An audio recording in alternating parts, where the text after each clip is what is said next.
saya Selvi Hardianti dari jurusan Perbankan Syariah angkatan 23 dengan NIM 905001230889. Nah, di sini saya akan membahas tentang biaya produksi dan penerimaan.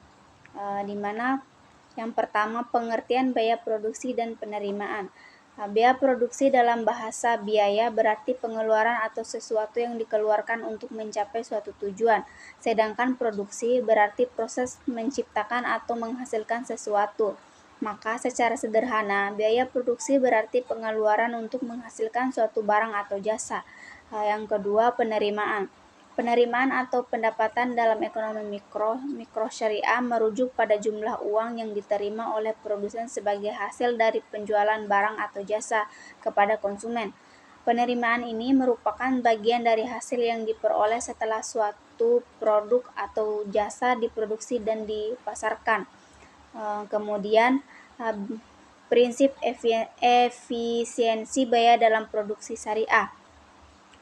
Efisiensi biaya merupakan upaya untuk meminimalkan penggunaan sumber daya atau baik itu finansial, tenaga kerja, maupun bahan baku dalam proses produksi sehingga dapat menghasilkan produk dengan kualitas yang sama atau lebih baik namun dengan biaya yang lebih rendah. Dalam konteks produksi syariah, prinsip efisiensi ini tidak hanya terbatas pada aspek ekonomi semata, tetapi juga harus selaras dengan nilai-nilai yang menjunjung tinggi keadilan, kejujuran, dan kemaslahatan. Kemudian faktor-faktor yang mempengaruhi biaya produksi dan penerimaan. Yang pertama, harga bahan baku, yang kedua tenaga kerja, yang ketiga teknologi produksi, yang keempat skala produksi, yang kelima kondisi pasar, yang terakhir peraturan dan kepatuhan syariah. Dan kemudian faktor-faktor yang mempengaruhi penerimaan.